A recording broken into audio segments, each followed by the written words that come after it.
Fence Marketing Profit Podcast. Interviews with $1 million plus fence and gate business owners on how they market and grow their companies in today's economy. Hear directly from the most successful leaders in your business and discover what they're doing to keep their phones ringing, trucks running, and businesses booming.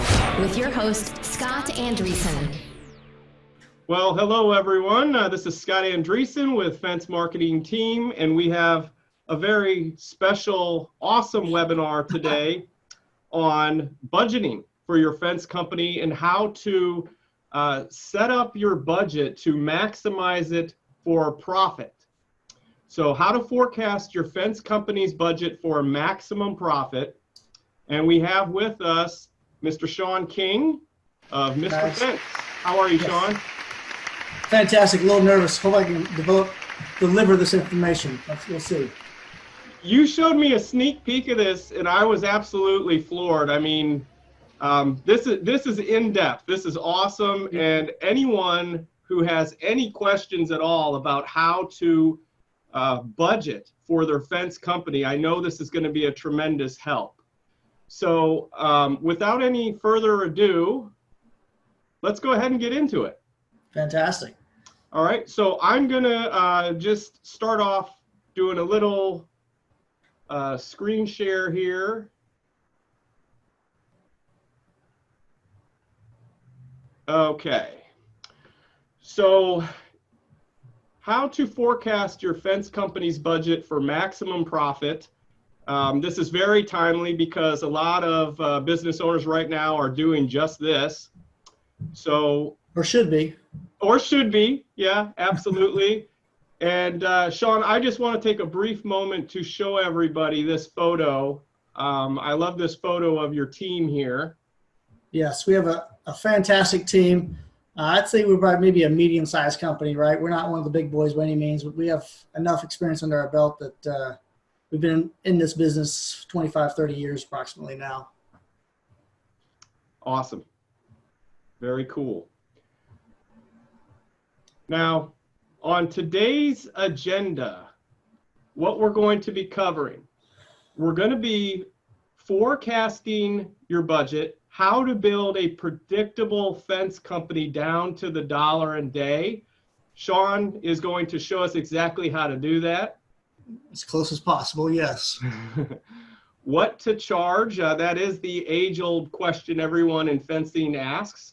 And you're going to help them answer that, right, Shawn? I am absolutely going to give you some valuable information to answer that question. The reality of it is your business structure is going to teach you or tell you what to charge, and we'll go over that more in depth. I know that on our Fence Professional page, we often get people requesting, hey, what's the going rate for this and what's the going rate for that? And we have to constantly tell them that, you know, how illegal that is to be sharing pricing across that social media. But we can share and teach and learn from each other on how to appropriately price based on our company structure. We can do that. And we're going to cover the 4 buckets they need. There's a little error in the acronym. It's actually POLM. We're not going to share with them just yet what that is, but that is a hint. And it's pretty critical to maximizing their profits, right? Yeah, my bucket or my 4 buckets analogy, I think, simplifies this as much as I possibly can able to simplify. Thinking about your company and all the income and all the expenses that go with it. Now, in our brief talk last week, you shared with me some tips on leasing versus purchasing, and I think a lot of people don't realize this kind of stuff. So that's going to be helpful. Some pro tips on when to purchase or lease certain items to maximize profits and save your cash flow. True. And it took me a long time to figure out the difference between the 2 of these. And used properly, they're both very beneficial in your business. Oftentimes, I think it's ego. It gets in the way sometimes. People want to be proud of the fact that everything's paid for, and they crush cash flow and can inhibit growth by buying too much assets at one time rather than let that asset earn its keep. We'll talk about that a little bit more. And then a really granular view of your budgeting strategy. The spreadsheet and everything, you're going to share with us exactly how you do it. I am going to share with you guys my spreadsheet that I've spent the last 10 years developing. Every year it changes a little bit more, becomes a little bit more in depth, a little bit more accurate with historical data. This sheet is really only a value of the information you put into it. So the value of this sheet that I'm going to share with you, its value is reflective of the amount of data you're able to put into the sheet. So historical data is very important. Some of you may not have this historical data, and we walk away from this meeting, at least you should be thinking to yourself, wow, I should start tracking all of those categories so that eventually I can start having a very accurate forecasting and budget conversation. Super. And then at the end, are you okay with a little Q&A session? I'm fine. Let's go for it, right? So before we get started too much further into this, I want to preface all this with, I'm a fence builder. I'm not a CPA. I've never even taken an accounting class. So everything I'm going to share with you, you got to bear in mind that I'm not a professional in this. I'm not a CPA. I can't give professional advice. I'm an attorney, and I work with the IRS. So everything I give you, take it with a grain of salt. Talk to your own CPAs, make your own decisions. This is historically what has worked for me.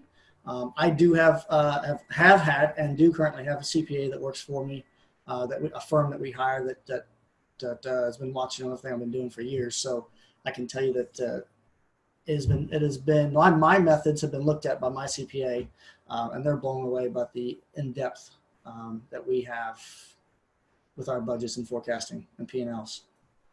We do use QuickBooks in our company, and that's very crucial because it allows us to track almost anything we would like to track with our business. So those of you that aren't using some sort of software, you're probably gonna need to look at starting with something to help track all your income and expenses. Very cool. Okay. So folks, this is your time. So I want to do a quick bit of housekeeping here that silence your cell phones unless, of course, you're tuning in on a cell phone, which I see some of you are, so that's awesome. But close your doors and then lock your door, right? Because people are barging in. This is your time. And I know it's funny, but you know, it's not often that for some of us, to have this time to work on our business. This is very accurate. So I said that the other day to somebody, I even posted on Facebook, we need to work on our business and not in our business as much as possible. A lot of times as owners, we get drugged down day-to-day activities. We're worried about the next sale. We're worried about the next order, the next material. We're worried about getting the next job installed. And we lose focus of working on our company. And what we're going to talk about today is working on our company. I dedicated a few days to our budget this year of just working on the budget and analyzing every line item and where we're going to go next year. I dedicated that time. I pulled myself out of any day-to-day activities to make sure that I can dedicate my time to this. So I just locked my door.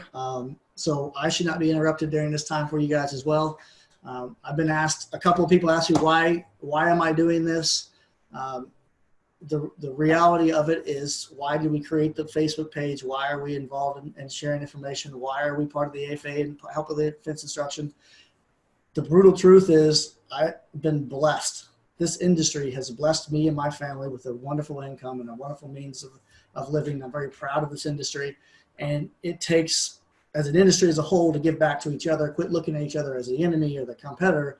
We're one big family fighting the same battle every day. So I'm sharing this information, private information across the board, to everyone out there that's willing to indulge with their time and listen to me. So it's to help the industry. I'm doing this to help the industry. There's no other reason than that. I love talking to people and finding out that I helped them along the way in some small fashion, because I can tell you there's a ton of people that have helped me to get to where I am. I didn't just wake up one day with 30 years of fence experience and figure out this budget. This came from years of classes of going through with the AFA. I used to go every single fence tech. I went to as many as I could, and I attended all the classes I possibly could.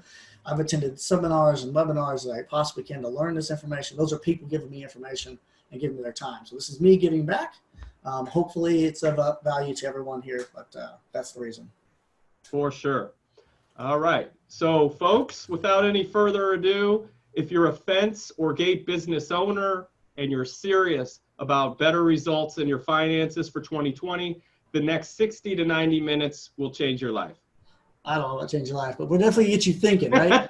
We're going to have a conversation about things that you're probably going to walk away from here going, and at least be thinking about.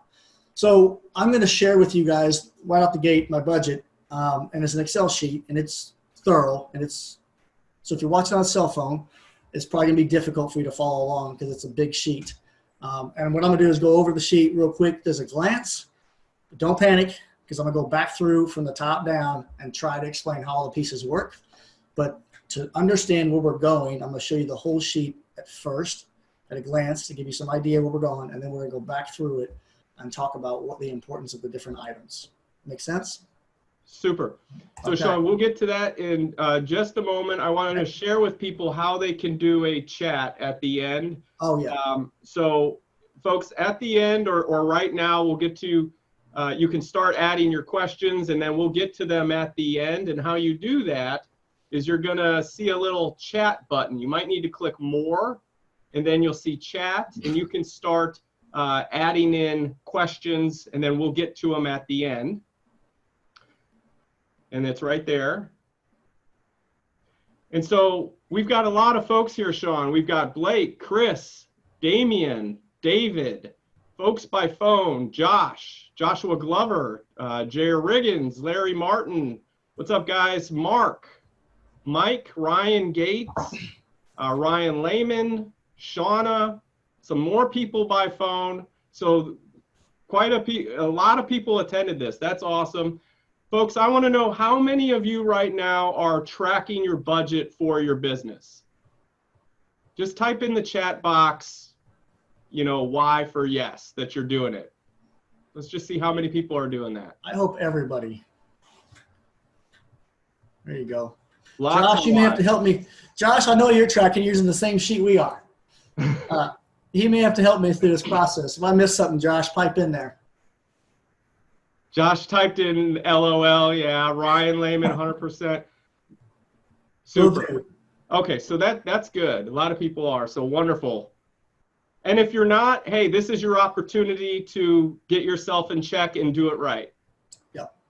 So question number 2 for you folks is what is in these 4 buckets? We're going to call those income buckets. Let's think about them like income buckets, right, Scott? That sounds good. And let's see if any of them know right off the bat. POLM. Does anyone have an idea of what that is? Josh typed in profit. Yep. Now O, L, and M. What are those? Hey, wait, Josh. Josh is kind of cheating though, right? He has your sheet. Yeah, Josh has my sheet. I like it. I like it. I see a lot of good answers down there. Labor, materials, overhead, profit. You guys are hitting the nail on the head, right? So every dollar that comes in the company, every dollar that comes in, we got to think about that dollar and rip it up and tear that dollar up and put it into a bucket, a piece of the dollar into each bucket. We're going to plan with the end in mind. So we're going to start with profit. We're all in business to make money. Let's be honest with each other. Nobody's doing this for a charity event. We are all in business to make money, and we should be proud of that. Will you go back to that previous screen real quick? I will. So we're in business to make money. So profit is where we want to start with. We want to look at how much profit do we want to make and be thinking about that in a percentage. Be thinking about it in a percentage number, right? Our overhead is something that we get to work on when we talk about budget. We get to create our company structure, our expenses, and that's going to be overhead. So overhead is everything that is non-related to a direct cost of building Mrs. Smith's fence. So it would be keeping the lights on, the insurance, the fuel and something in the trucks. It would be the computers and software you're using, office staff, non-direct labor. That's going to be overhead. Those are things that we can influence and change by buying or creating a more efficient office or using better software. But we can't on the fly immediately impact those. Generally, there has to be some planning involved. So overhead, I call it the bill in the night. That's something you have to pay no matter how much fence you build. Labor, when I talk about labor, I'm referring to direct labor. So that's labor on the job site or working directly for a project. It might be fabrication. It might be loading and unloading a truck, but it's labor that can be costed to the fence installation of Mrs. Smith's fence. Materials, that is just the materials associated to the installation of the fence, right? So not non-direct type materials, which would be shop supplies or job supplies, but your direct cost of materials. So these are the 4 buckets that we can think about today. This is how I do it. This is by no means the only way or the best way, but I like to generalize everything into 4 buckets: profit, overhead, labor, and materials. Labor and materials together equal cost of goods, and we're going to talk about that a little later, why that's important. And we're going to talk about percentages. We want to equate percentages to each one of these. That's going to help us budget and forecast. It's going to help us charge accordingly. Like the question earlier, what do I charge? Everyone asks that question. Well, we're going to get to be able to show you how to use a baseline check based off of your budgeting, your overhead, by using a percentage. So the percentages are very important. So overhead is going to be non-direct costs. Labor and materials are going to be cost of goods, direct costs, and profit. When we talk about profit, I want to clarify that. There's a big discrepancy in the industry when we talk about profit and percentages. I've noticed by speaking to fence companies, profit. When I talk about profit, I'm talking about net profit. That's after all expenses, not gross profit. Gross profit is totally different than net profit. Gross profit is what's left over out of cost of goods. Cost of goods is labor and material. What's left over is gross profit. Out of gross profit comes your overhead and net profit. So when I have these 4 categories, I'm referring to net profit. Now that's before depreciation and taxes, okay? But net profit after overhead. That's how I'm going to refer to that today. So keep that in mind when you see the percentages of profit. I'm not talking about gross profit, which we will talk about that as well. Make sense? Okay. Very cool. Now, Shawn, I do want to point out to folks tuning in on Facebook that there is a 6-second delay. So just keep that in mind for the Q&A session at the end. And then, Shawn, I'm going to turn this over to you here in just a moment. I do want to give some shout outs to Rachel, Ryan, Mike, Clark, Luke. Luke Gibson. Thanks for joining us, guys. So let me go ahead and have you drill down, Shawn. I'm going to stop sharing my screen and let you present there. So give me some feedback, Scott, on whether I should zoom in or not. How does that look? Can you read the data? Yeah, I mean, on my computer, it shows up very well. You may want to do that annotation thing where we can see where you're actually clicking. So if you go to view options up top. You got it. Super. Yep. Okay. Super duper. Now we can follow your mouse. Excellent. So they can kind of see my mouse here and hear my voice. So this is the top left corner of this sheet. As we go through this, you're going to see this sheet is, go ahead and panic now. Get that out of the system. Because as you see, we're going to go through all this data and there's a lot here. This sheet is going to be similar to your profit and loss statement out of your QuickBooks or profit and loss statement, however you equate that. So I have designed this sheet to match my P&L statement very, very closely. And that allows me to input data easy, copy and paste. A lot of times I can take data out of QuickBooks, put it into an Excel sheet and paste it in here. So I don't have to enter every single one of these cells. A lot of these cells, guys, you're looking at are computed back and forth with one another. So there's a lot of formulas in here. I'm not filling out every one of these cells throughout the process. But to give you an idea, across the top, I'm going to go ahead and scroll over here and show you that I have those 4 categories: overhead, labor, materials, net profit, and gross revenue. So your 4 buckets have to equal 100%. Have to. So if I change my overhead percentage, it's got to change somewhere else to equal 100%. I can't be over or under 100%. You'll notice that this sheet I've broke down to 2 different categories of expense and income. I have income and expense related to installation, which is what we primarily do in our business. So related to installation of fence. And then I have a category related to retail. Some of you guys may be more retail or less or no retail. Some of you may want to split this up between residential installation and commercial installation. The reason why that's important is that for instance, in a retail world, I don't have labor associated with retail. I sell something over the counter, there's no labor.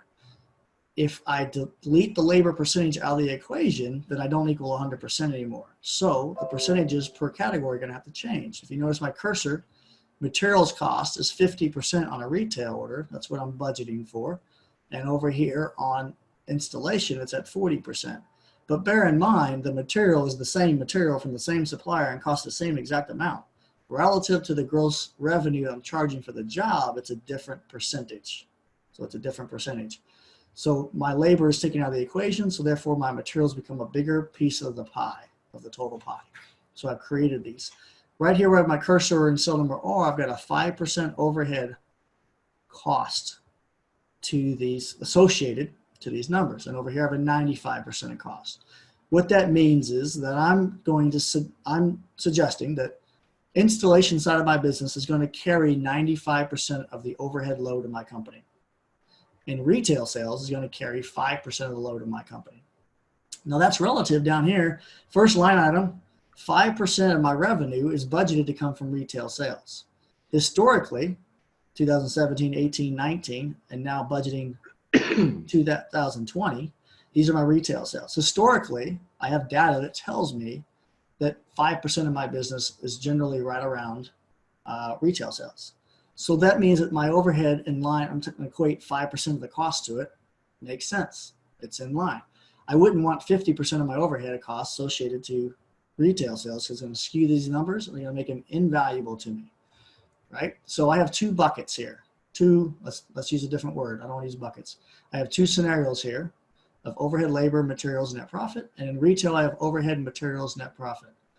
Now, why that's important is as I scroll over, your P&L, your end numbers are going to include both those scenarios. So that they've changed. If you notice over here, my final numbers, so my goal for the year is $3,030,318. That's the budget for the year. That's total gross revenue that I'm trying to achieve. And we're going to break that down here shortly and where that comes from. But my total overhead is going to be $1,030,000, and that comes from the sheet below. I didn't get to type that in. That's a number known from known cost.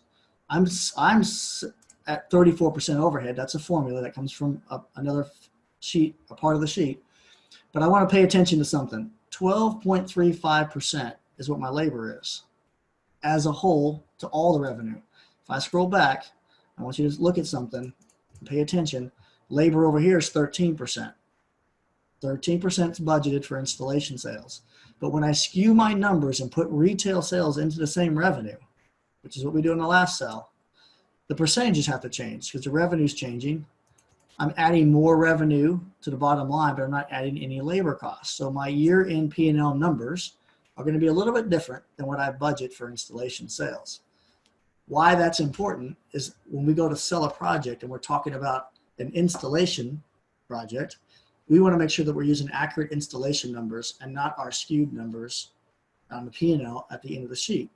It may not be a big deal for me because only 5% of my revenue is retail sales. But for those of you that might have a 15 or 20% retail sales, that number could really be skewed. And you use the wrong number, you're going to be selling for the wrong price, chasing your tail, wondering why at the end of the year, you've either lost money or made way more money than you wanted to make. I don't know. Or didn't hit your gross revenue because your prices were too high, right? They all have a give and a take, a reaction to every action you make in your business. So those are the scenarios. The other thing that we track is the number of working days generally in a month. So we are equating at 22 working days, production days in the month of January. And these are historical averages that we have tracked, 19, 21, 22. Those are important to have accurate data in there because as we get down the sheet, I'm going to be able to tell you that per day, what revenue you need to be generating to overcome your per day overhead expenses. So that way you understand when you're losing money and making money almost down to the day. So that's information that you can draw up through Excel sheets.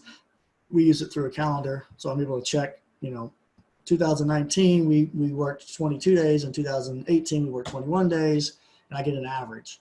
That it also includes like holidays and rain days. So non-production days are in that. So historically, we've gotten 22 working days in the month of January. Right above it is two percentages. So there's a 10-year running percentage and there's a last year running percentage. What those percentages are is the percentage of gross revenue that we completed in the month of January last year compared to the total income for the year. And then the 10-year average is the last 10 years, on average, the month of January has equaled 5.5% of our revenue. These numbers are very important because these numbers are what's used to in the equation to get your cost per month associated down on the bottom of the list. If we know that our income or our cost of goods is X in the month of January, we can use it, multiply it by that, or we know what our total income is, our total cost is for the year, we can multiply by that percentage and get a total cost equal to the value of income we're doing that month. So the last year is the most important one. I use last year's percentage because that's a better reflection of where my company is today, right now, the health, the type of company I'm running, that's a better indication. But I like seeing the last 10 years because it gives me an idea where I came from, gives me an idea where I'm going, right? I had a couple of anomalies in the past 2 or 3 years in the beginning of the year that have skewed those numbers up. That's why they're so much higher in January and February. Last year it was going to Florida and doing work down there for the hurricane, which really bumped up those numbers. So the percentages, the number of days, the scenarios at the top of the sheet are very important. Now, your business structure, where is the money coming from? So this sheet, part of the sheet you see on your screen right now, this is all income, total income, 100%. Again, we got to make sure that we equal 100% through our categories. So for us, we sell vinyl fence, aluminum fence, wood fence, chain link fence, colored chain link, steel fence. We also do decks, wooden composite, docks, pergolas, railing, gate operators, land clearing, staining, power washing, snow removal. So through this process, we're using averages. So I know historically where my average is total revenue of vinyl fence sales compared to my total revenue total for the year. So last year it was 34%. I've had some conversations understanding where we're trying to go this year. We're making some small improvements to try to get that to 36%. We are, as a company, our bread and butter is aluminum and vinyl fence installation. That's where we make the best margins and have the least complications and problems. We are best suited and tooled for that type of fence. So I'm going to try to drive to 36%. Now these are numbers I get to put in here. So when you're creating your budget, I get to manually enter 36.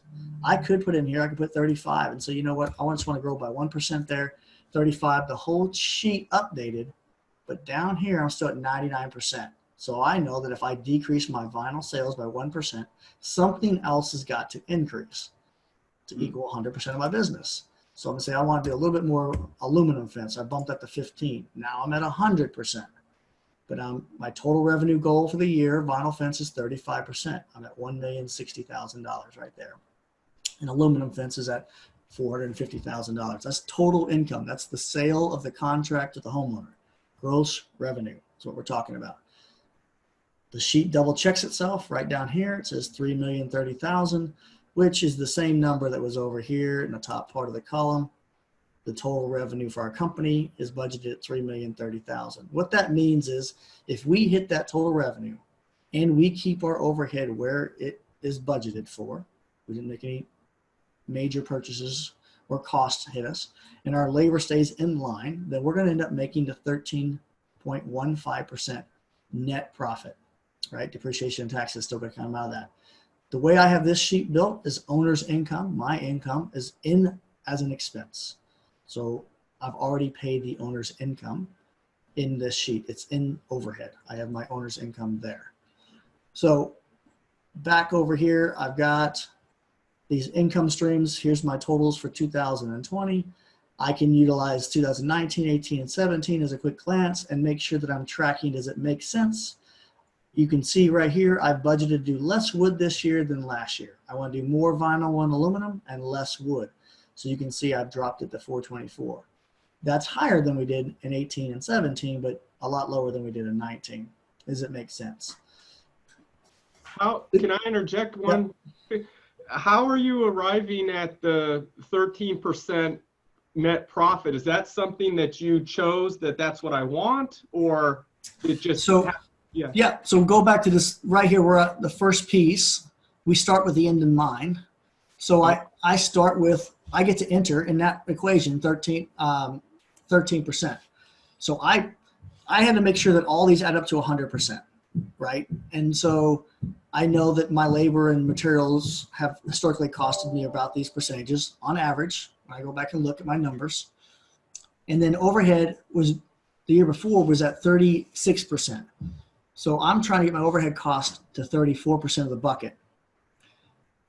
Now, I'm also trying to lower my overhead cost, and you'll see down below, every category has been dissected every which way possible to try to get that accurate information of where my cost is going to be and where I can save money. But I want it to be 34% of the total revenue generated. And so what happens is I end up with 13% left over to get to 100%. If I change this to 36 like it was last year, then I got to change this one to 11. And now I'm at 11% net. And again, remembering the numbers get skewed when you throw in retail, I come over here, it's 11.26% is what's actually budgeted because of the revenue generated from retail sales. Does that make sense? Yeah, it makes good sense. Very cool. Again, this sheet is something I've been using for 10 years, so it's easy for me to navigate. I can only imagine what some people are thinking right now when they're looking at this thing. It might be overwhelming. I get it, but you gotta start somewhere. You guys may not have all these categories. Just start by breaking it down to a couple of categories to start with. I've never talked to anybody yet that has broke it down as much as I have here. The one thing I asked me the other day, someone asked me, who do you share this information with? I think was a question. And last week I shared it with the shop foreman, the salesman. I shared it with the office girls up front, the obviously accounts receivables, accounts payables, even our scheduler up front. She got to sit in the meeting. The reason for that is I need them to understand the totality of the company and where the costs are associated and why we're paying attention to different categories. They need to know. They need to know why it's important that every time they enter a job that we get it entered into the right income bucket.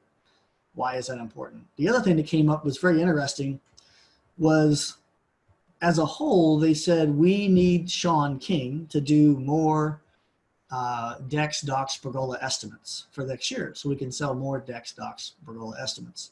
We don't have anybody in-house that feels comfortable doing the decks and docks and pergolas. And what we figured out was if I spend my time doing that, then I'm working in the business, I'm not on it, I get distracted, and I'm not watching the overall picture of the business. And then we start to lose big other places. Well, the reality of it is, guys, if you look at this sheet, by having this sheet, I'm only equating all that work is only about 9 to 10% of our total revenue. 9 to 10% of our total revenue is coming from decks, docks, pergolas, railings, and land clearing and all that stuff. But the reality of it is the girls tell me it takes them 20 to 30% of their time to schedule it, communicate back and forth to the homeowners. Then Shawn spends 30 to 40% of his time working on those leads. So you start asking yourself the question, is it really worth it? Is that 9 to 10% really worth the return on investment? If we didn't do any of that and took all that money out and focused more on increasing vinyl aluminum sales that we're really good at, grow the business in that realm and close this part of the business down, what could happen? Like, can we make up this loss of income of a couple $100,000? I think we could rapidly. And then when we make it up, we have less risk. We're better at vinyl aluminum fence. And who knows where we can grow from there. So the conversation was maybe 2020, we cut all this stuff out. It's scary because right now we're fighting for every dollar we can get in the wintertime to keep cash flow up. Like I literally ran 2 deck estimates last week. And I thought to myself, I need to stop doing this at some point, bite the bullet, say that's it. We're not a deck company. We're not a dock company. We took these jobs because we thought we had to have the cash flow in the door every day. It's a big step, but it's something that at least this sheet can tell me. I didn't know that we were only at 9 to 10% for all that. At least this sheet tells me that, and I can make that decision based on, do we want to pull it out and try and see what happens when we redirect our manpower and our efforts into vinyl aluminum fence cell and be specific about our time. So that's the income piece. I'm gonna move down the sheet. So the income piece is up top. As we go to the next part, the cost of goods. So material, direct labor, job supplies. these are categories a lot of people don't think about. Job supplies equates to, on average, 2 to 3% of our jobs. That's screws and nails and glue and the insignificant pieces you buy in bulk that get separated to all the different jobs. We actually pulled that out. It used to be in overhead expense, and that's, I don't think is accurate as putting it into the cost of goods, but it's difficult to put in cost of goods because we're not counting nails. We're not counting screws per job. So we have associated a percentage to it. These are the total costs. So this year I'm budgeting $86,000 to job supplies. Last year I spent $89,000. The year before that was $113,000. So I know that my percentage is in line, 2.85% of the installation sales. 3% of the installation sales, 2.85% of the gross revenue total as a company. Again, skewed numbers because 86,000 of the total revenue is a different percentage than 86,000 of just installation sales. So you've got to be thinking about skewed numbers. Now, materials cost is up the top here. That's total materials costs across the board for every type of project we build, which gives me a cost per job, right? Or a cost percentage for just materials reflected against gross revenue. Things we don't want to forget about, wasted materials, we got to account for that, damaged utilities, and then non-direct labor. So that's guys clocking in that don't associate the time to a job but are not part of overhead costs. And that happens. Sometimes they're loading the truck and forgot to clock in, or working on a truck and didn't clock into a job, working or cleaning the yard. But I want to pay your attention to right here. These are very, very super important numbers. This is, you say, what should I charge my business? Well, this is right here is going to tell you. Cost of goods, according to this sheet, is at 52.85%. My gross profit is at 47.15. You hear people talk about, oh, my profit's 35% or 40% or 50%. They're talking about gross profit before overhead. I don't know of a single fence company that's making a net profit of 47%. And if there is one, please, by all means, start a webinar and teach us all how to do that. Because it's just, I can't imagine how that's practical. 47% gross profit. Very important numbers. I'll show on the board here how we take those numbers and use them as a baseline check against, let's say, what you think the going rate of an installation per foot for a fence is, or your fence software tells you that you should be charging this per section or per foot, or someone has told you that, hey, I can get this done for X dollars. You can use these percentages, work backwards, and tell you that your business should be charging Y for that job. And we'll come back to that. But those are very, very important numbers. So if you see the 52.85%, right up here, I got gross profit and cost divided by 0.53. So I've rounded the 52.85 to 0.53. And we're going to use that number to get a installation cost for a homeowner.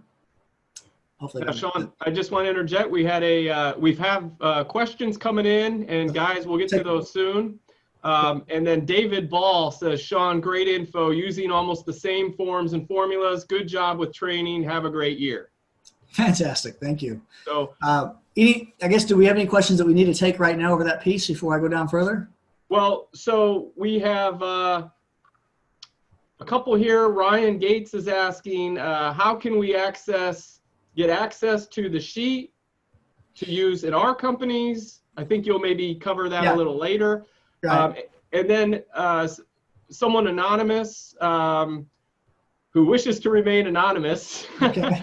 I like the idea you brought up of working on your business rather than in it. When you find yourself working in it, what do you do to shift focus back to working on it? You have to make it a priority. Like, it's tough. Sometimes you gotta let things go. As what I've found in the fence industry is that we are we're probably one of the most prideful industries, at least that I've ever seen, that I know of, that I've been part of. And I work in a couple other industries as well, right? So I've been for law enforcement and some distribution business and things, and very, very prideful. And so when we as owners or high-level managers see people below us performing at a level that is a little bit lower than what we can do, we like to jump in there and just do it ourselves, or show them, tell they're not doing it right. We need to spend time teaching them. That's working on your business, rather than doing it for them. That's working in your business, right? So it's a conscious effort to fix that problem. I fight it every day. There's a lot of times, like just like me running these doc and estimates, I should probably find somebody to do those. But I find it easier just to go do it myself because I know it's accurate. It's not the right way to do it. But I've done a better job of allowing my guys to build fence. I've given them the tools, I've given them the knowledge, I've given them the resources, I've given them the right material, and I let them go build fence. Do I show up on a job site and see a post that I could have set better or a gate I could have hung better or maybe the dirt work's not as good? Absolutely. Do I nitpick that? I try not to. Is it tough? Yeah. It's very tough to show up there and see something and say, I could have done it better. But as a whole, the synergy is you'll never do it better every time than the whole team can do it as a whole, ever. And you'll end up being an owner-operator fence business, building fence as one or two crews. This will end up happening. So if that's what you want to do, then that's fantastic. If you want to grow a business with multiple employees and crews in different locations, you're going to have to get out of your business. Hopefully that makes sense and what I mean by that. Awesome. Now we have another question, if we could, from Josh Glover. And by the way, Ryan Gates says, thanks for the answer. Josh Glover asks, what did you do to decrease overhead by 2%?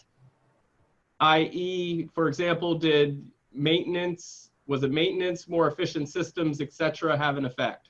Yep. So the next piece I'm going to get into is that overhead piece. But to make sure I'm clear, there's a difference between lowering the percentage and lowering the dollar amount. So lowering the dollar amount, we're going to talk about each category and where I thought we could save money and where we're going to spend more money. That's important. Don't just go through the budget and cut money everywhere and ignore the fact that you may be adding a truck or adding a salesman or adding a new service or adding new software. Like, you got to account for that. It might be ugly and it may be something you don't want to talk about, but if you're going to be buying a new software system that's going to cost you $800 a month, you better plan for it. If you think you're going to be buying another sales vehicle, leased or purchased, you need to be planning for that. Or you think you're going to bring on another salesman and hit that revenue, you need to be putting that in the budget. You're going to lead yourself down a very dark path if you end up just cutting numbers and being naive with yourself saying, oh, I can make that work. Be real about this sheet, okay? Real information in, so I'll give you real information out. Garbage in, they'll give you garbage out. This is only as accurate as you're going to put accurate information in there. So be brutally honest. So we're going to talk about how I did save money on my overhead, but the percentage, you saw I changed it from 36 to 34%. I get to pick that I want my direct overhead, my cost of overhead, my overhead cost, I get to pick. Do I want it to be 34% of my total revenue? Do I want it to be 35% of my total revenue? Like, I pick that number. Do I want my overhead cost to be 20? I can put 20 in there. And if I put 20 in there, I've got to figure out where the other 14% went. I got to take it out of overhead, take it out of materials, take it out of net profit. Maybe don't have any profit. I can make it 20%. So you could make the percentage whatever you want. I know that I have historically had it between 34 and 36% on average, year after year after year. But I can change that to any percentage I want. Hopefully that answers the question. Now, down below here, everything's in pink and green. We're going to look at expenses. We're going to look at known expenses, what was previous year and the year before and the year before that. It's compared to what we're going to be doing this year. So this is where you take every line item, you're going to be thinking about it. Are you making a change in that line? This might take some time to go through. I'll go through some highlights. You guys have probably seen those two big chrome monster trucks that we put out in the field last year, the big flatbeds. So one of them I did earlier in the year, and I had a lease payment on that truck. So it's $1,592, and there's that. Last year I spent $6,000 in lease payments on that truck. This year, I'm going to have it all 12 months. So all 12 months are in here. These are categories are by month. These columns are by month. And it gives me a total here, $19,000. So that truck is going to cost me $19,000 a lease, and I don't get to change that. That's going to stay minus getting rid of the truck. The second one we did is right down here as well. Sorry, that was the second one. This is the first one we did. And that lease payment per month, I don't get to fix that. There's another, my big black truck is in here. There's the lease payment. The Ford truck's in there. Now, we got rid of some of these other trucks in here, so I don't have those payments this year, right? So known cost and lease payments. I do lease some vehicles on purpose so that I can expense them. And I buy some vehicles on purpose so that I can depreciate them. But by expensing these, that comes right off of the bottom dollar at the end, right? So if I were to buy these vehicles, they're going to be an asset, depreciated. They're going to go to bottom line, they're going to be on the net profit. And I got to find ways to get them off. Sometimes you end up purchasing something up front, pay for the whole thing, the $100,000 for it, and you take that money out of cash flow and you put it on your balance sheet. And by putting it on your balance sheet, then you start to depreciate it. Sometimes the depreciation is not equal to the value of that impact to the cash flow. So that's something you got to talk to your accountant about. I do a little bit of both. I expense to keep the profit down on some of them. And then I buy, if it's 0% interest, I almost always will buy that as an asset and pay payments on it. I won't buy anything, spend all the cash up front. Like I've never bought a $50,000 truck and paid cash for it. I believe in it earning its keep as it goes along. So these lease payments, these things are earning their keep. And by buying something on 0%, it earns its keep. I like to suggest that I run my business in cycles. So not every year am I trying to make as much net profit as possible. I know it sounds weird, but not every year. You got to balance between making the banks happy and then not paying all your money to IRS. So depending on how you keep your record keeping, if you show a huge profit, you're going to pay more in taxes. If I show less profit by expensing things I can expense, then the banks generally aren't as happy. So getting money to grow, getting loans is more difficult because they want to see profit. I've learned this the hard way, and I do it in cycles. So I literally will make the bank happy. Okay, make Shawn King happy, less profit, less to IRS, make the bank happy, pay IRS, and I run through cycles. It's not really every year. Sometimes it's every other year. The other part of the argument is you don't want to grow because you end up crashing. You want to grow and then recoup, become lean and mean, get used to that new growth, and then grow again. That's dangerous if you try to grow every year over year. Growth, it's hard to make a net profit in growth years. It's also hard to sustain growth. Things start getting real hairy and shaking and falling apart, and you run into some high risk. And I think that's happened to them. I've witnessed it. So be smart about your growth. It's not always about growing every year. So in particular, guys, this year is less overhead than last year. Less gross revenue than last year. My budget is for $3 million. We did 3.3 last year. So I'm lowering my gross revenue by 10% this year, but I'm increasing my net profit by 100%, right? So last year was a growth year. This year I'm focused on net profit. I'll make banks happy. I'm going to pay more in taxes. I'm not going to be able to expense as much. I'm focused on getting lean and mean and cutting this budget. Hopefully that makes sense. It's not always about bottom dollar, getting as high as possible. We got to pay attention to making money. I'm being smart about it. The economy has been great the past 2 years. Great time to grow. We got to be careful where the economy is going. It's for me. I think it's safe to try to regroup, build up our assets a little bit at this point, and get our company strong, and then look at whether we want to grow again another year or two. So we have real quick. Another question came in from Josh. If you were to visit a fence company, any fence company, is it obvious if they budget correctly for overhead? Based on the company's, is it obvious if they budget correctly for overhead based on the company's appearance?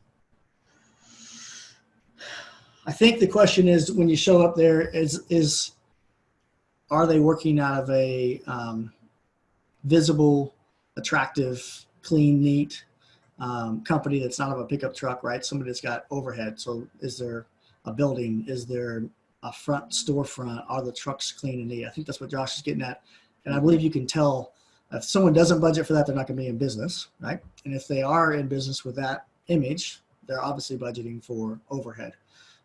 Overhead's probably not as important in a guy that's working in an owner-operator business. A guy in a pickup truck with a couple of buddies helping build a fence, overhead's probably not going to make as big of an impact in his business. His overhead might actually be 10%. And those type of businesses might be making a 25% net profit because they don't have all that overhead expense. But what you find is they'll do less revenue generally than a company that's highly visible out in the forefront, right? So their revenue will be less. So they might make 20% net profit on 100,000, 20,000 bucks, whereas a much bigger company might make 10% net profit on 2 million.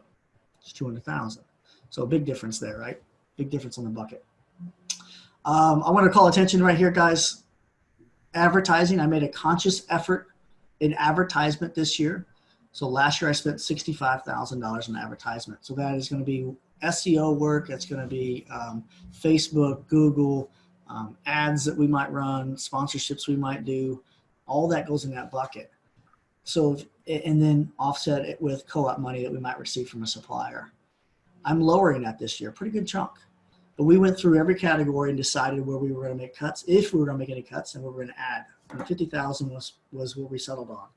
There's a lot of time that went into this. So what you don't see in that $65,000 spent last year, you don't see the pages of data that are in there that shows me where I spent that at and where I'm going to spend that same amount of money the following year, right? But $50,000 is not a stab in the dark. I didn't throw a dart at a wall and say, I'm going to do 50,000 this year in advertisement. It's not, okay? I made a conscious effort on that, and that makes sense. Bank service charges would come on down the list. Didn't make much difference. Charitable contributions. So this is, I have it as an expense, and it's not really an expense, right? Because we get to count this as a charitable contribution, so it'll come off the bottom line. But I like to have it up here. It's just a bonus. It's $9,500 that I can pull out of profit later on that we wouldn't be taxed on because it's a charitable contribution. But I like to plan for it for cash flow. So these are two charities that we will be participating in this year, and that's about what we're going to be donating. Commissions, I want to call attention to that. So traditionally, these are my commission rates paid over and above salaries. I'm increasing that this year, and there's a reason why. We lost a key employee that's growing another business of ours that had a lot of sales, but we didn't pay him commission, right? So now we got to pick up the slack and pay somebody else. The point of the story here, guys, I want you to be thinking about every one of these, and decisions you made in your business are going to impact that. So me sending an employee to go start another division somewhere that was selling for us here, and we weren't paying commission, we were just paying it in salary, means that if I got to replace that person with somebody we are going to pay commission to, I need a budget for what percentage of commission that might be. So this makes sense. It'd just be a slight increase in commissions. Credit card processing fees. This is one that when I had the meeting with my staff the other day, we identified as one we can probably make an additional savings on. Potentially we can start billing that back to the customer. That's a transaction fee.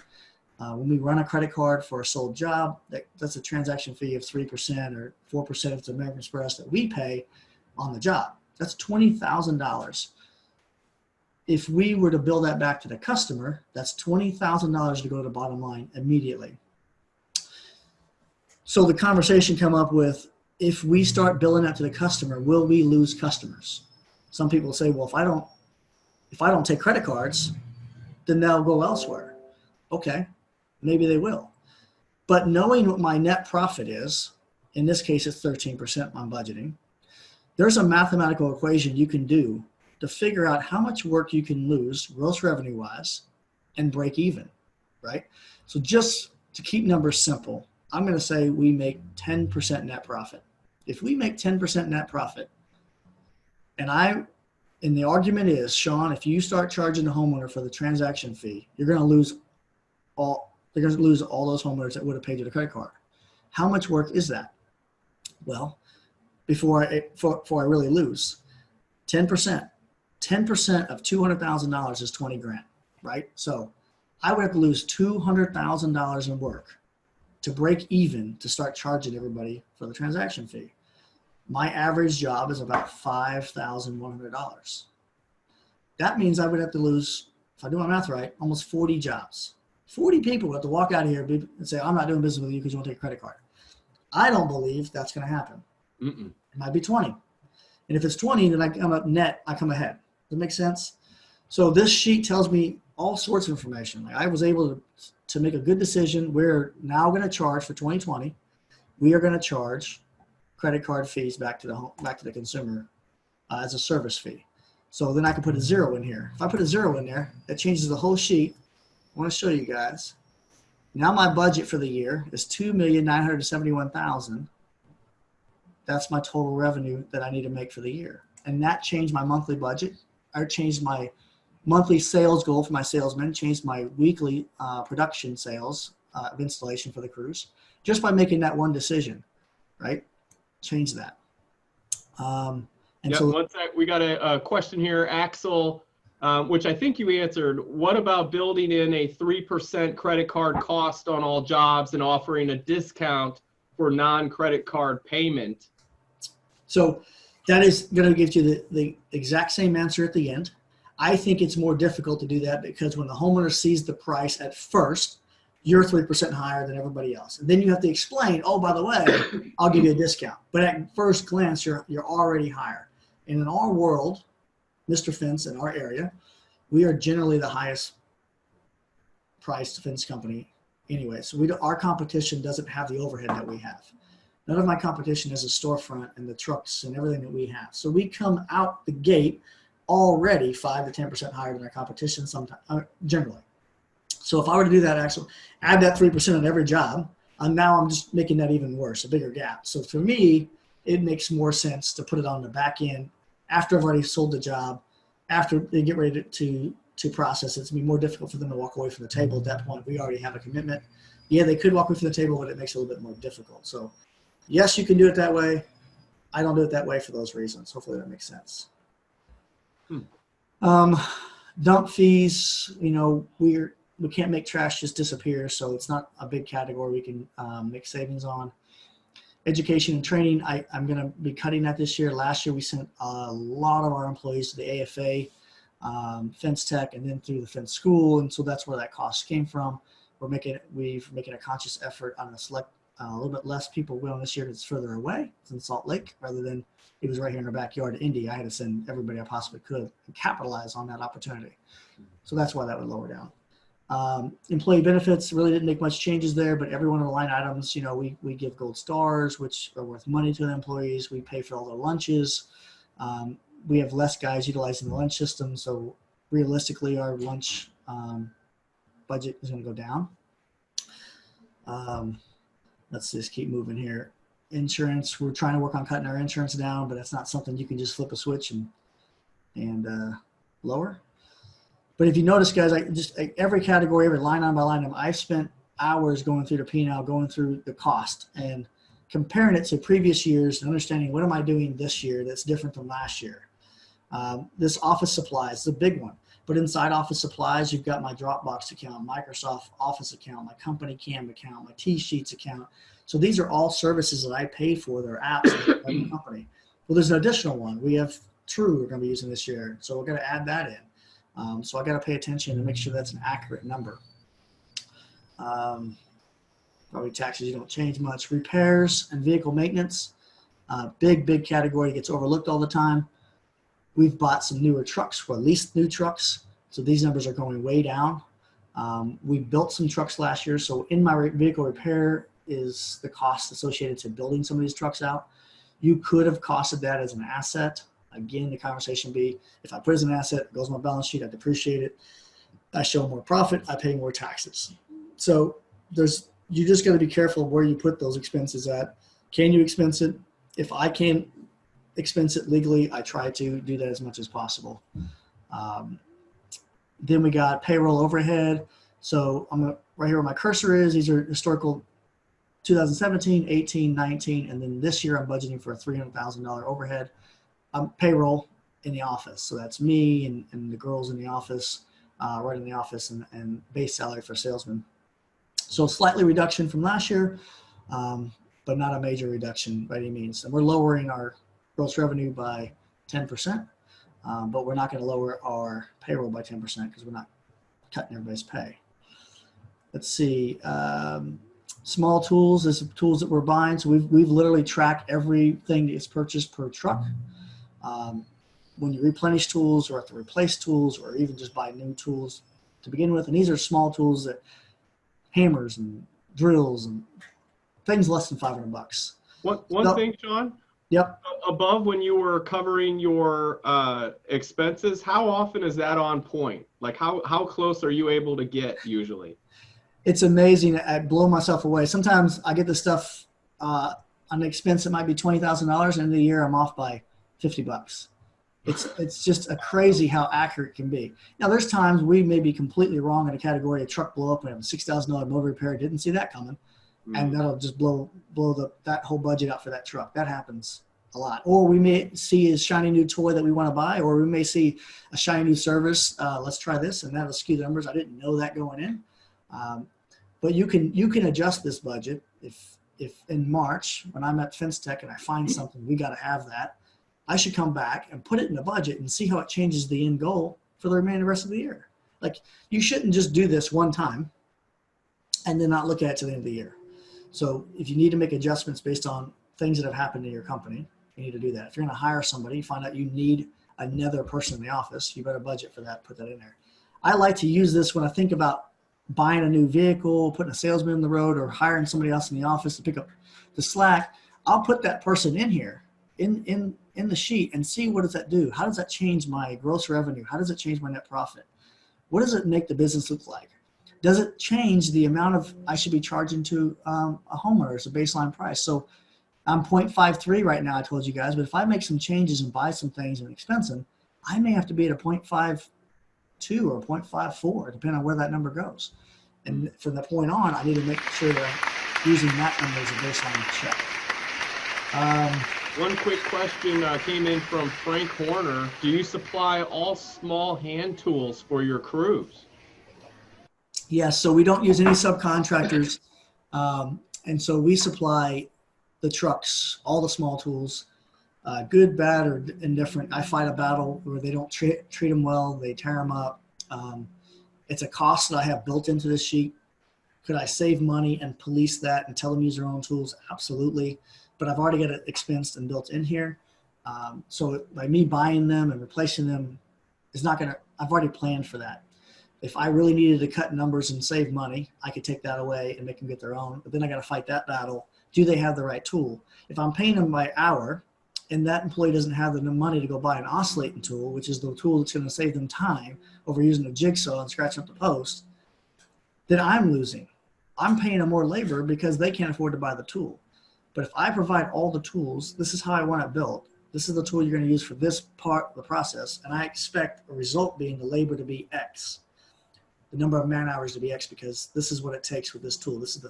I'm a big tool guy. I believe in tools. Obviously, Mr. Fence Tools we created because we create tools, but having the right tool for the job makes a huge difference in production. Right? It's not only the savings of labor, but you've got to put some value to, if I get the job done faster, can I not get the crew to the next job? And if I can do that, can I not increase my ability to do more gross revenue with the same assets? Right? So when you lose a day of production because a job rolled in the second day, and yet the crew can normally generate $5,000 worth of production in a day, that's $5,000 lost opportunity of income that you lost, you'll never get back. No different than a rain day. If you're not building fence that day, it's lost opportunity. So all those things are used in the totality calculation of, is it valuable for me to buy those hand tools at $20,000 a year to replace them? I don't know. In my world, it's made sense so far. Hopefully that helps. Yeah. Yeah. One more question came in from Ryan. Let's say you figure a job will take 4 days and you have your estimated cost of labor figured in for those 4 days. If your crew gets done in 3 days, do you ever give a bonus for getting the job done early? So generally, no. And the reason is, do they ever give me money back when they take longer? So when the job takes 5 days, are they donating that 5th day to me? Yeah. They don't.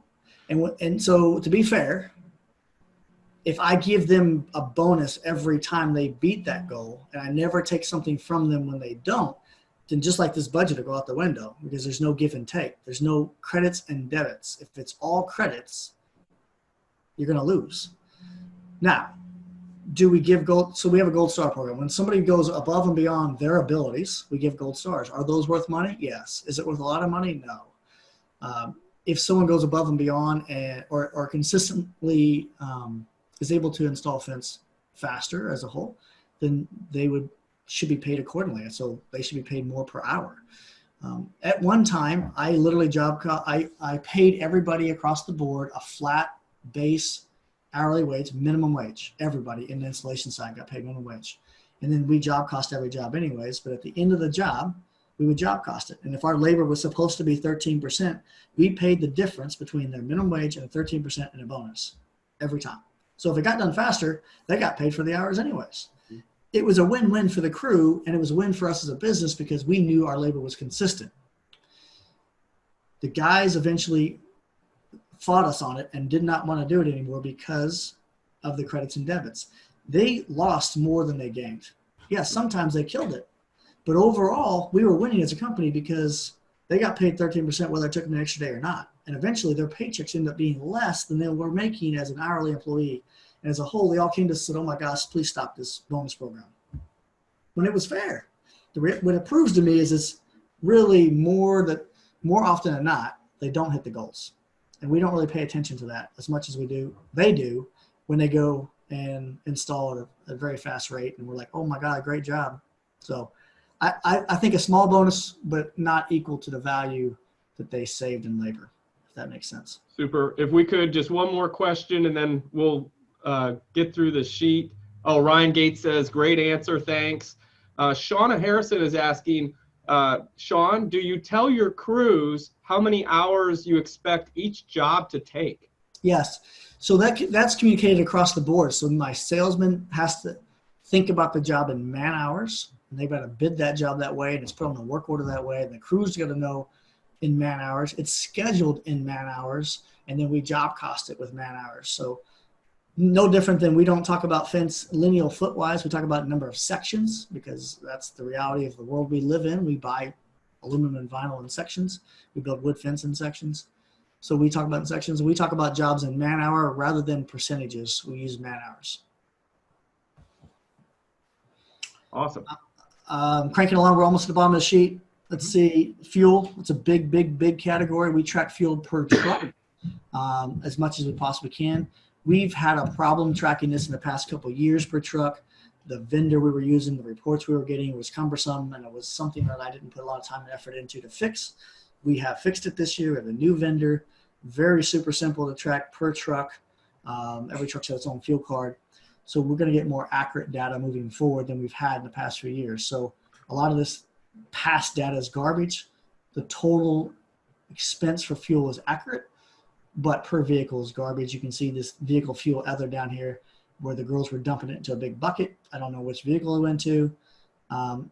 So it's not very accurate data per truck. I am making a huge cut in fuel, but we talked about that. It makes sense. We have less vehicles this year than we had last year. We used to have some benefits of take-home vehicles and things like that. We don't have those right now.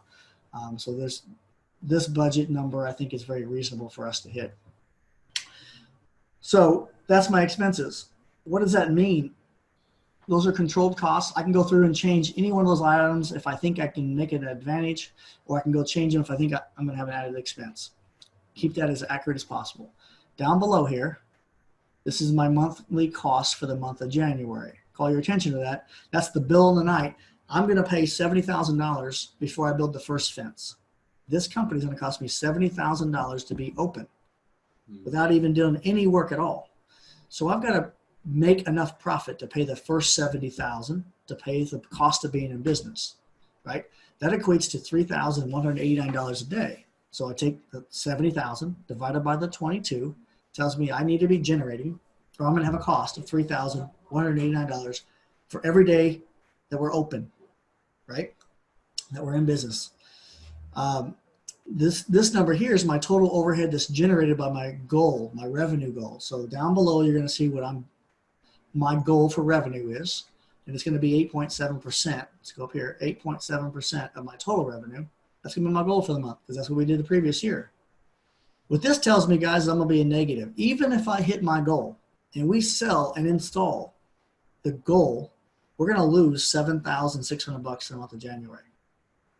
Because I haven't sold enough work to overcome my overhead cost plus profit. Here's my amount of money I'm generating. Here's my cost. It's a negative of $7,600. Then I come down, I add this cash flow piece. These are assets that we're paying payments on, right? So they're not an expense, but I still got to pay attention to the cash flow. I'm a net $10,000 cash flow.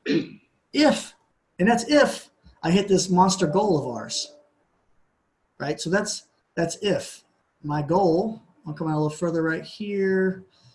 installation goal, $155,000 is the goal, right? My average over the past 3 years is $159,000. That's data I have up here. But historically, I have 10 years where, look at this. In the last 9 years, I haven't even hit $155,000. So $155,000 is a big goal to hit for us in the month of January. Even if we hit it, we're going to lose 10 grand. So if I miss it by 10 grand, I'm 20 grand.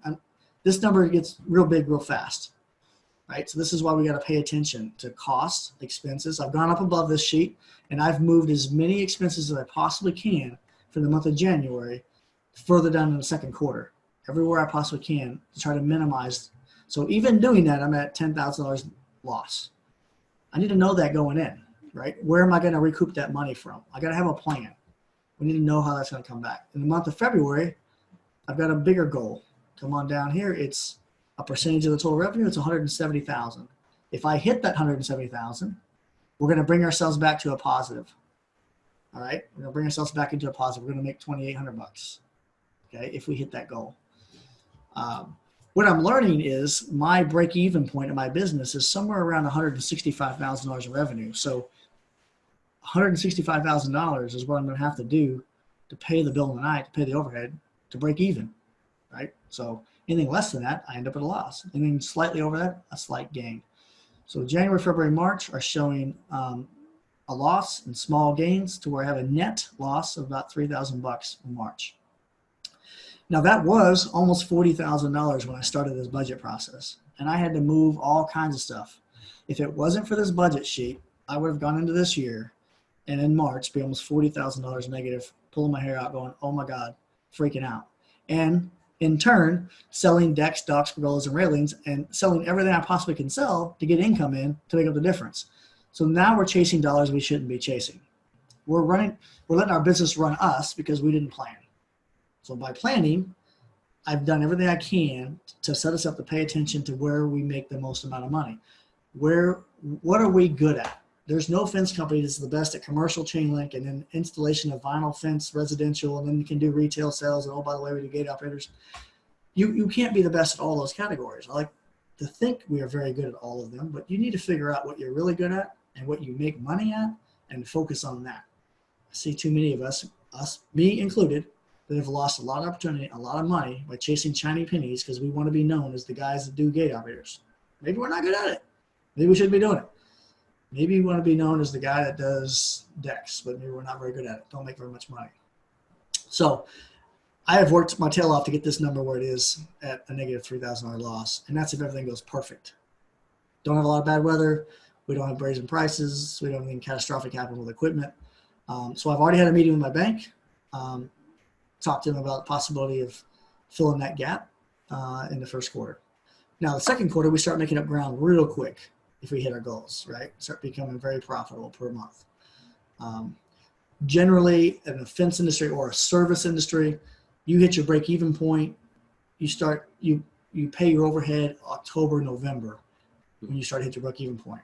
And what that means is if my overhead expense is 34%, that's 34 cents on a dollar. And my net profit is at 13%. That's 13 cents on a dollar. When I pay that $1 million overhead that I have in here in budget, when I earn enough money to pay the overhead, now all the overhead money that I was making, 34 cents on a dollar, is net profit along with the 13%. So I'm making a 47 cents on every dollar I do. So when we get towards the tail end of the year, that November, December, or if your company can hit it in October, you want to put the pedal to the metal. Because now is when you get to make good money. Take every job you possibly can. At that time of the year, maybe even cut your costs because you can. You've already equated and you've already paid your overhead. So if I hit my gross revenue goal of $3 million by November, then everything in December is a 47% profit on every job we do. Then you can cut costs at that point, or you put the pedal to the metal and just start making some money. Let's see, this sheet in red, we come in through here and we update this every month. So we put our actual sales for revenue of installation and our actual sales of retail in there. And it gives us a sliding scale that lets us know if we're ahead of schedule or behind schedule. And if we're behind, what do we got to do? We got to sell more jobs, which means what do we got to do? We got to have more leads. How do we get more leads? We got to look that back and say, what are we doing there? What expenses are going to cost us to get leads?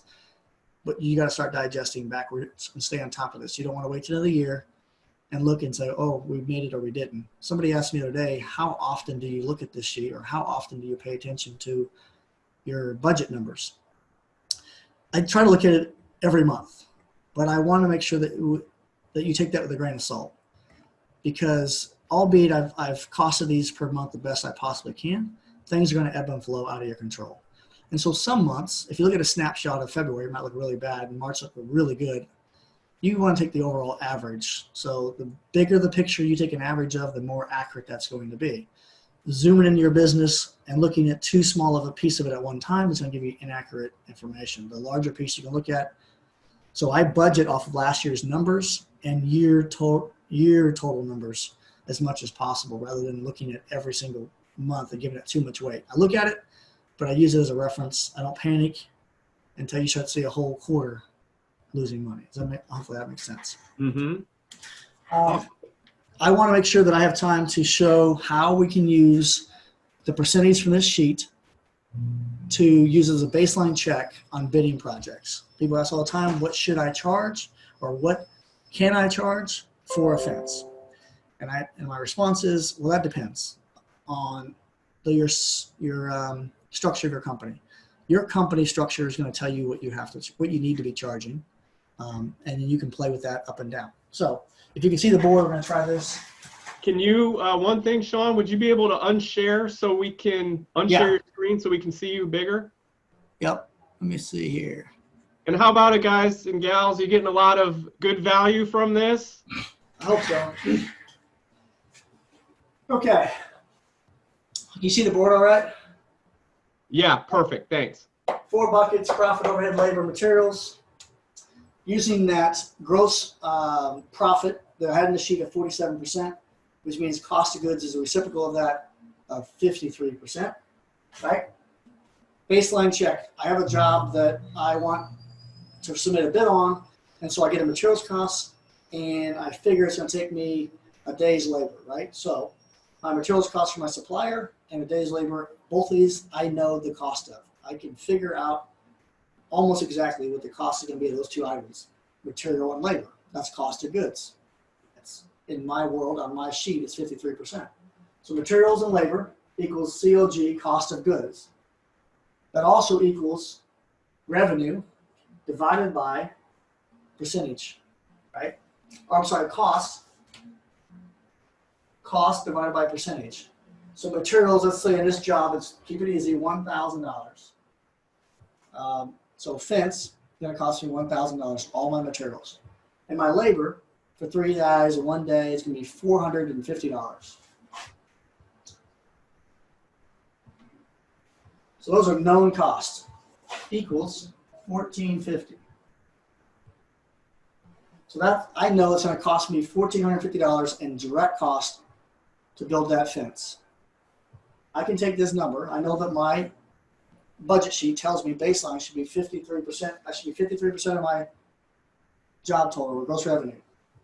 So I can take 1,450 divided by 0.53. And that is going to give me the sales cost to the consumer, right? So I'm just going to take the calculator. 1,450 divided by 0.53 is $27.35. Now, I don't know how much per foot that is. I don't know how much per gate that is. I don't know how much per man hour that is. What I do know is that if I cost her here, I know that I got to pay for my overhead and my net profit. That's 47%. I know that if I take $27.35 and take the cost out, I'm going to equal the amount of 47% of this is going to be used for overhead and net profit. Now, this is a baseline check. So do I bid every job this way? No, I don't. But I use this as a reference in a baseline check. So if we have a job that typically, let's say it's a X type of fence, and we normally charge $21 a foot, right? I know I don't normally charge per foot, but a lot of guys do. So they normally charge $21 a foot. And that job equals, or total feet on that job is 125 feet, right? So then you would go to your calculator and say, well, Shawn, I normally charge $21 a foot times 125 feet. That's $26.25.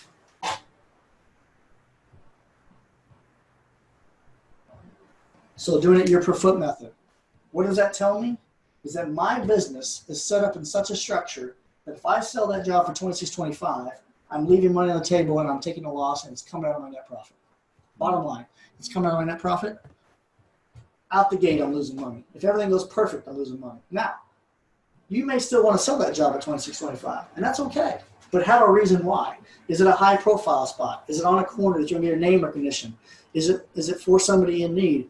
Is it a super easy cookie cutter job that has little to no risk involved with it? Is it something you have in stock already and you don't have to put cash flow out to go get it? Is the job closer on the corner? Like, have that conversation and be like, okay, it makes sense. I want to do that. Or is it a hard job with a difficult customer a long ways away? If that's the case, I would probably want to be charging $28.25.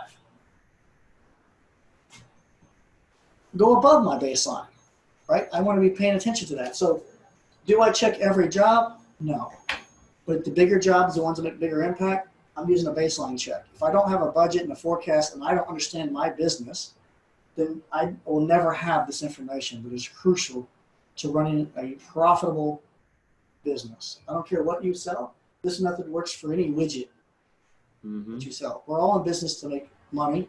And the only way we make money is by using other people's money to buy products and services more conveniently or efficient than they can and provide them a service to make it worth their while and value. Every customer we work for could go build their own fence.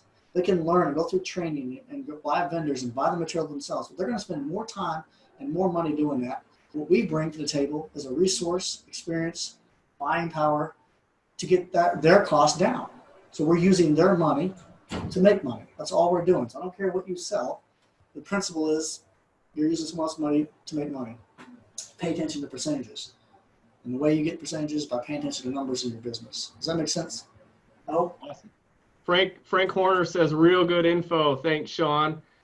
He did have another question. He says, I was wondering how you handle your salespeople, salary plus commission?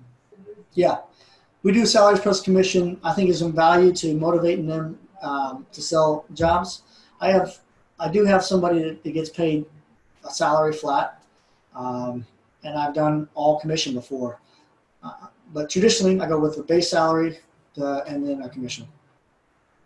One more question, if we could. And I'm trying to keep us on time here. How much do you have more on your end, Shawn? I'm okay right now. Okay. Good. So let's do just a couple more. We have one more question here from Chris Steele, and then we'll do a final Q&A if people have other questions. Chris is asking, what process does your sales team have to price a project? So what we do is we use a software system, CFS. So we're able to draw the project. What's important about that is it computes the material cost for us. So it counts all the tension bands and brace bands and posts and top rail and gives us a known cost. Again, if we know the cost of the materials and we can make a educated guess on the cost of labor, then we can figure out the total cost that we need to be charging the customer. So CFS gives us a cost of materials because we have our vendors in it. So when it gives us a material list, it's accurate. And then the salesmen are responsible for figuring out the number of man hours. Now, we have historical data that will tell you the number of sections of fence traditionally takes this number of man hours to build. We've even got it broke down to per section per man hour equation. So they're able to make a educated guess on how many man hours that project should take. Sometimes if it's a bigger project, we just look at the number of days and then multiply that by man hours per day. So a salesman says, I think this is a 1-day project, 8 hours, 3 men, 24 man hours. We know what our man hour cost is per hour. So known man hours, known labor, or known material cost will give us our total revenue. So we use a software system for it. I don't have cheat sheets with cost per lineal foot. We do have some cheat sheets that will give you a cost per section. Use as a reference for having a casual conversation with somebody when you're not giving them an exact quote. Very cool. So I want to finish up here, we'll just share some couple remaining slides. I want to share how people can get in touch with you as well if they have questions. So let me go ahead here and just share this screen. So folks, if you would, I want to I appreciate, and I know Shawn does too, everyone who attended this. Hopefully you learned a lot. We would love to hear your takeaways. What did you learn? What did you notice? What would you like to share? And I want to give a shout out to Tommy Ventura. Thanks for joining us. And Ryan Sloop said this was legit. Thanks, Ryan. So, yeah. Well, I also want to challenge anyone else out there that watched this. Some of my peers that were watching this, I respect you guys in the industry. There's some really talented people in the industry for sure. Share your knowledge as well, right? I know it's challenging, it's scary. I was nervous to share this information by far, but there's people out there that have information, very valuable information that would help our industry. So I implore everyone here, if you have something of value, find a way to share it. If you're not a person that likes to speak about it in front of people, find a way to put it in writing. Find someone to help you share it. If we start sharing more information in the industry, we are going to help grow this industry where it needs to be. I've said over and over and over, we need to stop building fence like granddad and start building fence like our kids are going to need to build it in the future. But that also goes to running a fence business. We need to start running our fence business like professionals. And we're not going to figure that out on our own. We've got a bunch of us out rowing our own boats. I think we can get in the same boat and row together and help each other collectively as a whole. Awesome. So a quick recap, we covered forecasting your budget, what to charge, the 4 buckets, leasing versus purchasing. You gave us a really awesome granular view of your budgeting strategy. And who here needs some help from Shawn? If you need some help, go ahead and post "Let's Talk" in the comments section, and he'll see that. And if you want to reach out him directly, you can reach him by email, Shawn@gomrfence.com, SHAWN @gomrfence.com. So let's see here, Shawn, if there's any further questions. Ryan says, great insight on some things that I need to look into and focus on. I appreciate it. And if there's any other questions. Any other questions, guys and gals? See here, let me go ahead and check over on Facebook just to see if there's anything on Facebook. I can't believe we hit on time. Yeah, right? That's crazy. Ken Throckton says, explain Gold Star program, what it is. So we do have some on Facebook. Let's start with Matt Worth, if we could. Oh, will this be available to rewatch? Yeah, Matt, we'll make sure you get a replay. Chris Meyer asks, I'm a one-man crew. What's the best way to price any fence? Not a lot of overhead. So when that question come in? Because it may be in before I did the scenario on the wall. 2 minutes ago. Oh, wait. 4 minutes ago. So to answer your question, you still need to price it the same way, whether you're a one-man show or not, whether your overhead's high or low. You need to look at your known costs, divide by, and divide that by what your gross profit's going to be or plan to be. If you're planning on make 20% net profit, you're going to have some overhead for sure. You got to have insurance, fuel, truck, tools. There's overhead in there. So a lot of times you got to dig hard and think about what your overhead costs are. I challenge you to find all your overhead costs, put them into a sheet. It may maybe one sheet, maybe easy to figure out, and then work backwards and use that baseline check. Awesome. The chat is blowing up. I'm trying to keep up here. My goodness. So oh my God. Jared says, excellent webinar. The working on the business versus working in the business is currently one of my biggest challenges. Ken Throckmorton, could you please explain the STAR program, what it is, etc.? So the Gold Star program, we use an app called Crew. It's free. We use it for communication through the company rather than group text. We use this app. Well, that app allows us to give gold stars legitimately. Like I could push and say, hey, gold star to the day, like grade schools type of stuff. You'd be amazed at what the recognition means to our team members when they get a gold star.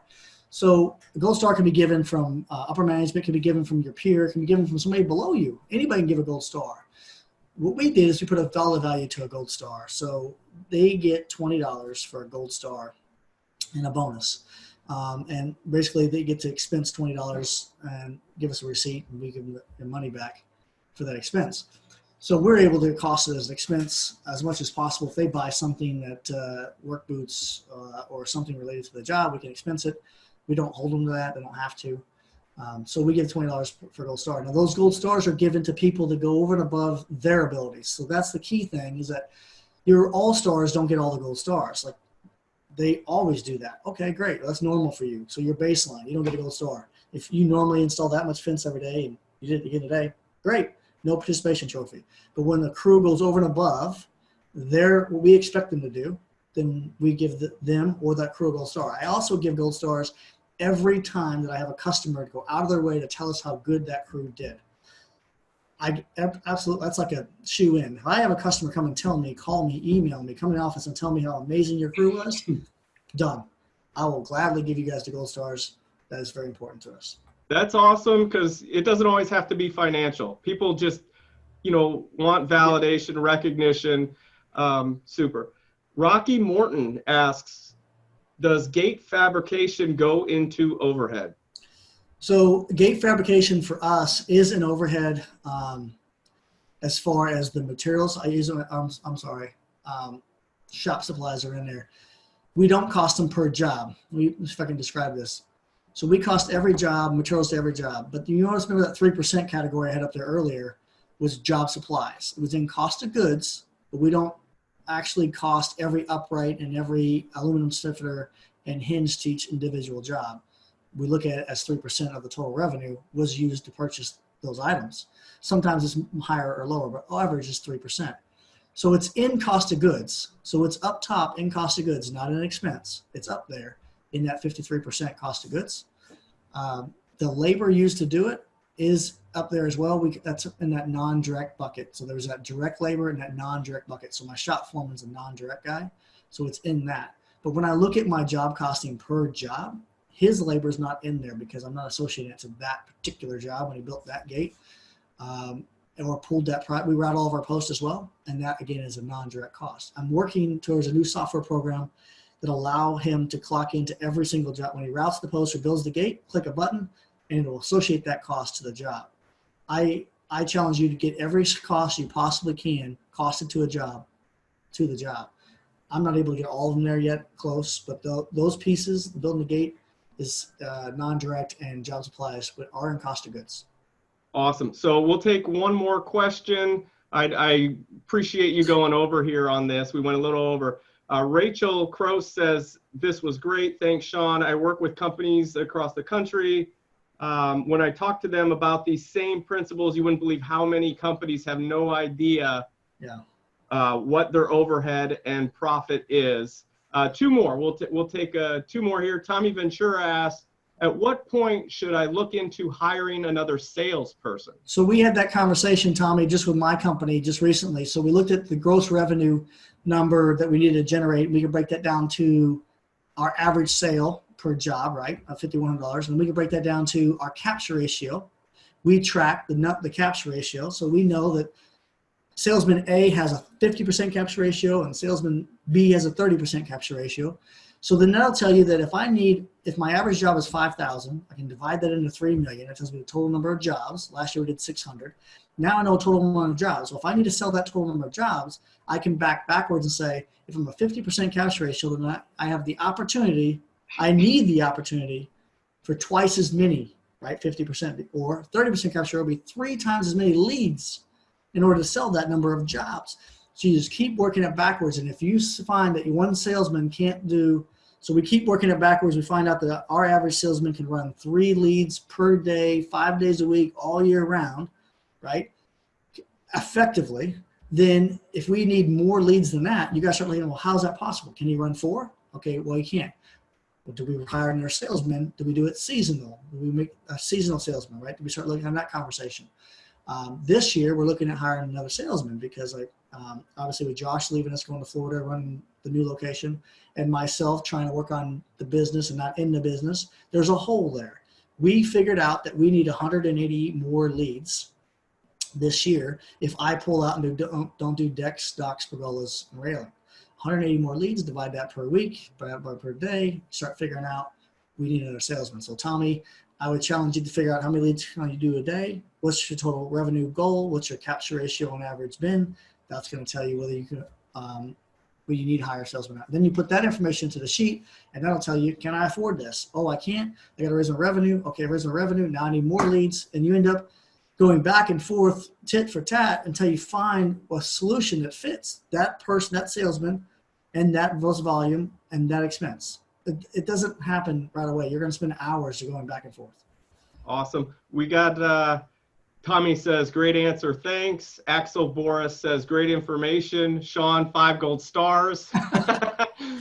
And Chris Steele will be our final question here. And then folks, anything else, feel free to reach out to Shawn by email. I'll post the email again. But Chris, I think Chris's question, how do you calculate cost of man hours? I'm assuming average. I use a lot of averages. Averages are very accurate the bigger the picture you take, right? So the bigger the picture, it takes up all the anomalies and inaccuracies and the highs and lows. So yes, an average is a great, what I use is an average rather than a direct per man hour. I don't take the 3 guys that have on the team, take their current hourly rate and add them up and use that, because you have taxes and things associated with labor costs as well. And you have highs and lows you got to absorb, as well as raises throughout the year. We're not trying to change this all the time. So to answer your question, I use an average hourly rate that I've figured up off historical data, past years, year, month, and use that number. Definitely use an average. I use average on almost everything because it's the most accurate piece. If you try to use the exact amount, it may be exact for what time, for that moment in time, but it's not going to be exact over a total large amount of time. Excellent. Shawn, thank you so much. This was a wealth of information. And folks, I know it's going to take some time probably to digest all this. You're all going to get a replay as well. And I've posted Shawn's email in the chat. So Shawn at gomrfence.com. You can reach out to him directly with any questions. And any last words of wisdom, Shawn, you want to say to folks about budgeting or fencing in general? I don't have fun with it. I enjoy doing this budget sheet. I didn't tell you this, but prior to 10 years ago when I used an Excel sheet, I didn't have Excel and computers. For years before that, I had notebooks. And I would literally write down, it's almost like playing a video game, but on paper. I would write down these budgets and these plans of attack. And I'd write down 2 or 3 different scenarios, and I'd be erasing and matching them and saying gross revenue with these percentages. And it just, don't be intimidated by it. This is why you're in business. Make up a business plan and put it in play and stand back and watch it and watch the rewards of what you've created. Or fix it. Sometimes you make mistakes and then you have to stand back up, own up to it, and fix it. So my advice is have fun with it. Don't overstress it. Life is too short for that. Awesome. Very cool. Well, folks, thank you for attending. Be sure to pat yourself on the back for taking action on your budget. And with that, I suppose we can come to a close. All right. Thank you. All right. Thank you so much, Shawn. Thank you, everybody. Have a great rest of your day. Bye.